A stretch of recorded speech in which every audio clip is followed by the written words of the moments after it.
आइए देखते हैं लाइसेंस राज की झलक। सरकार ने लैपटॉप, टैबलेट और वर्क स्टेशन विदेश से आयात को थोड़ा मुश्किल बनाने के लिए 1 नवंबर 2023 से लाइसेंस लेना अनिवार्य कर दिया। इससे अनेक लोग यह चिंता कर रहे हैं कि सरकार का हस्तक्षेप का पुराना दौर फिर वापस आ गया। क्या लाइसेंस राज फिर वापस आने वाला है?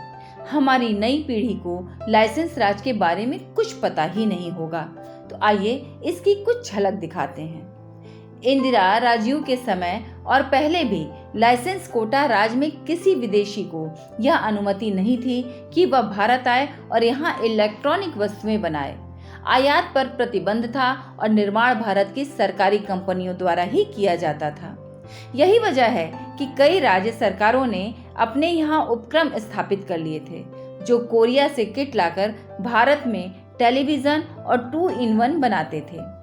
पर मुसीबत यह थी कि इन्हें कोई खरीदना ही नहीं चाहता था और लोग प्रतीक्षा करते थे कि कोई अनिवासी भारतीय आए तो उससे ये वस्तुएं मंगाई जाएं।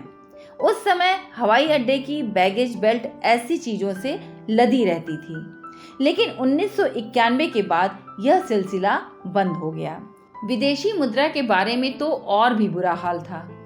समाजवाद के नाम पर कांग्रेस ने भारतीयों को पहले $8 और बाद में $20 रखने तक सीमित कर रखा था, यानी भारतीय विदेश यात्रा पर इतनी विदेशी मुद्रा ही ले जा सकते थे।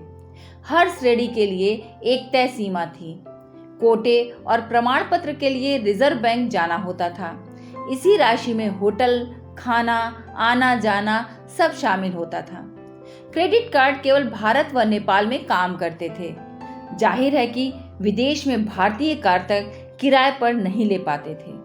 पासपोर्ट के आखिरी पन्ने पर इस बात का पूरा ब्यौरा दर्ज किया जाता था कि हम कितने पैसे, सामान आदि ले जा रहे हैं। वापसी पर इसका मिलान किया जाता था। सन 1991 के सुधार के बाद यह सब बंद हो गया।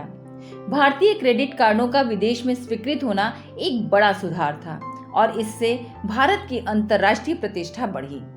वाजपेयी सरकार ने फरवरी 2004 में भारतीयों को विदेशों में एक खास सीमा तक डॉलर में निवेश या व्यय करने या उसे वापस देश भेजने की इजाजत दी थी, जो अब बढ़कर $2.5 लाख हो चुकी है।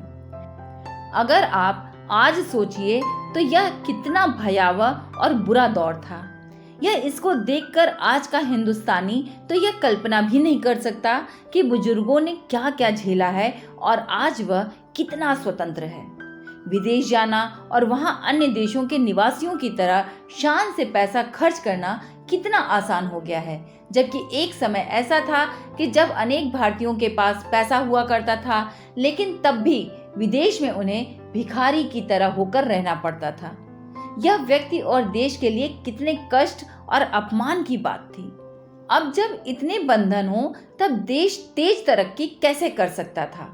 देश को प्रधानमंत्री नरसिम्हा राव का बहुत आभारी होना चाहिए, क्योंकि उन्होंने अनुभव और ज्ञान से सोच की धारा को पलट दिया। यह क्रांतिकारी परिवर्तन था। मनमोहन सिंह को लेकर आए और फ्री हैंड दिया। जब वे इन क्रांतिकारी सुधारों को करने में हिचकिचाए, तब पीएम राव ने अपने वित्त मंत्री मनमोहन सिंह से कहा कि आप करो, असफलता की पूरी जिम्मेदारी उनकी होगी। साम्यवादी होते हुए भी चीन ने हमसे 15 साल पहले यह राह पकड़ ली थी। उसने समझ लिया था कि पूंजीवाद के अनेक विचारों को लागू किए बिना तेज विकास संभव नहीं है।